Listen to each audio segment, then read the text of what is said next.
जब भगवान राम ने भक्त के लिए बनाई रसोई। आज हम यह कथा सुनेंगे। बहुत साल पहले की बात है। एक आलसी लेकिन भोला भाला युवक था, आनंद। दिन भर कोई काम नहीं करता, बस खाता ही रहता और सोए रहता। घर वालों ने कहा, चलो जाओ निकलो घर से, कोई काम धाम करते नहीं हो, बस पड़े रहते हो। वह घर से निकल कर यूं ही भटकते हुए एक आश्रम पहुंचा।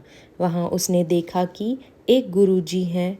उनके शिष्य कोई काम नहीं करते, बस मंदिर की पूजा करते हैं।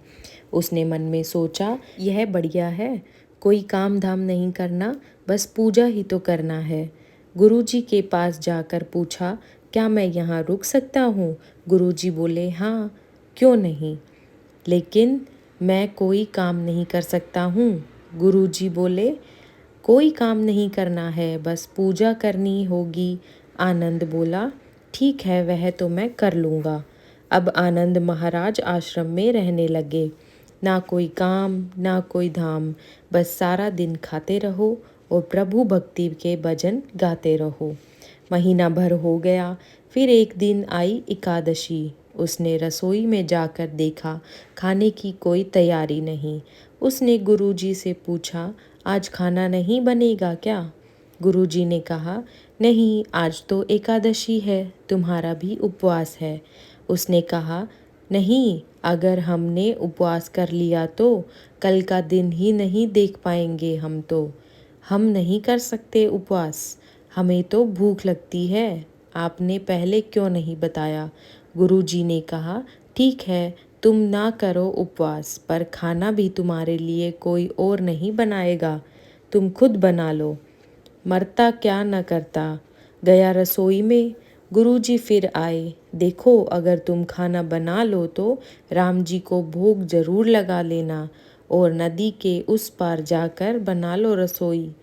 ठीक है। लकड़ी, आटा, तेल, घी, सब्जी लेकर आनंद महाराज चले गए। जैसा तैसा खाना भी बनाया। खाने लगा तो याद आया, गुरुजी ने कहा था कि श्री राम जी को भोग लगाना है।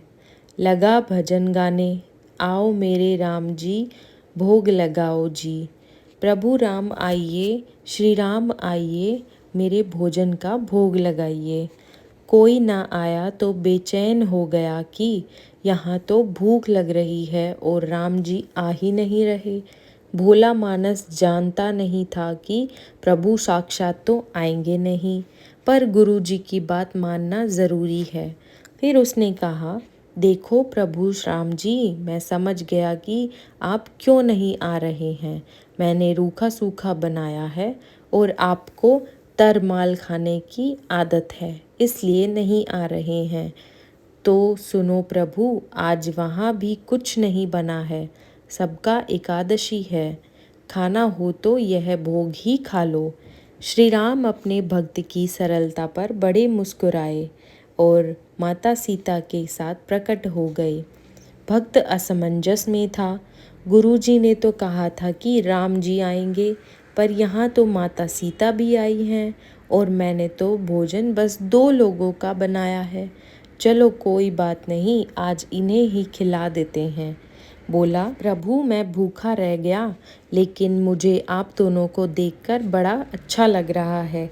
लेकिन अगली एकादशी पर ऐसा न करना, पहले बता देना कि कितने जन आ रहे हो, और हाँ, थोड़ा जल्दी आ जाना। राम जी उसकी बातों पर बड़े मुदित हुए, प्रसाद ग्रहण करके चले गए। अगली एकादशी तक यह भोला मानस सब भूल गया। उसे लगा प्रभु ऐसे ही आते होंगे और प्रसाद ग्रहण करते होंगे। फिर एकादशी आई। गुरुजी से कहा, मैं चला अपना खाना बनाने, पर गुरुजी थोड़ा ज़्यादा अनाज लगेगा, वहाँ 2 लोग आते हैं। गुरुजी मुस्कुराए, भूख के मारे बावला है, ठीक है, ले जा और अनाज ले जा। अब की बार उसने 3 लोगों का खाना बनाया। फिर गुहार लगाई, प्रभु राम आइए, सीता राम आइए, मेरे भोजन का भोग लगाइए। प्रभु की महिमा भी निराली है। भक्त के साथ कौतुक करने में उन्हें ही उन्हें भी बड़ा मज़ा आता है। इस बार वे अपने भाई लक्ष्मण, भरत, शत्रुघ्न और हनुमान जी को लेकर आ गए। भक्त को चक्कर आ गए। यह क्या हुआ? एक का भोजन बनाया तो दो आ गए। आज दो का खाना बनाया तो पूरा खानदान आ गया। लगता है आज भी भूखा ही रहना पड़ेगा। सबको भोजन लगाया और बैठे बैठे देखता रहा। अनजाने ही उसकी भी एकादशी हो गई। फिर अगली एकादशी आने से पहले गुरुजी से कहा, गुरुजी, ये आपके प्रभु राम जी अकेले क्यों नहीं आते? हर बार कितने सारे लोग ले आते हैं। इस बार अनाज ज़्यादा देना।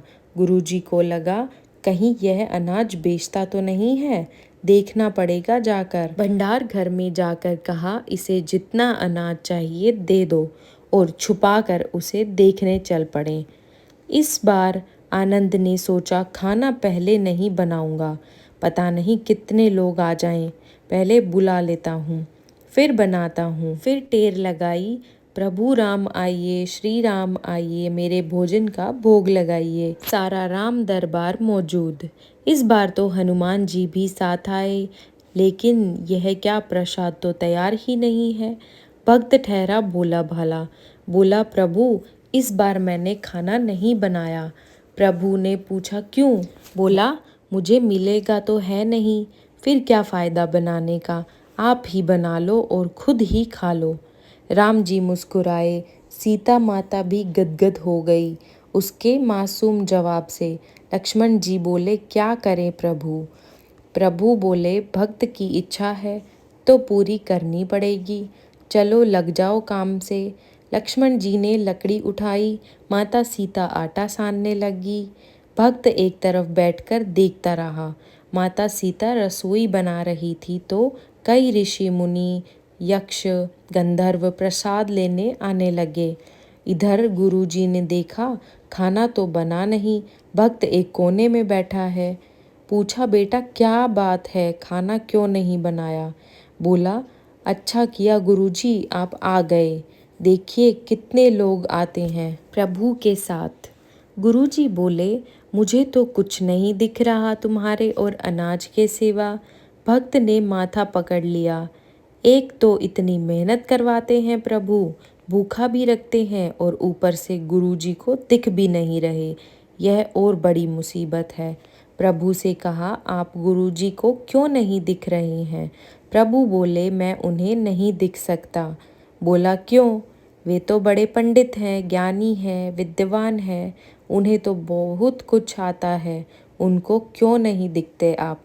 प्रभु बोले, माना कि उनको सब आता है, पर वे सरल नहीं है तुम्हारी तरह, इसलिए उनको नहीं दिख सकता। आनंद ने गुरुजी से कहा, गुरुजी प्रभु कह रहे हैं आप सरल नहीं हैं, इसलिए आपको नहीं दिखेंगे। गुरुजी रोने लगे, वाकई मैंने सब कुछ पाया पर सरलता नहीं पा सका तुम्हारी तरह, और प्रभु तो मन की सरलता से ही मिलते हैं। प्रभु प्रकट हो गए और गुरुजी को भी दर्शन दिए। इस तरह एक भक्त के कहने पर प्रभु ने रसोई भी बनाई। हम उम्मीद करते हैं कि आपको हमारी आज की यह कहानी पसंद आई होगी। ऐसी ही कहानियाँ सुनने के लिए हमारे चैनल को सब्सक्राइब ज़रूर कीजिएगा। धन्यवाद। जय श्री राम। जय श्री राम।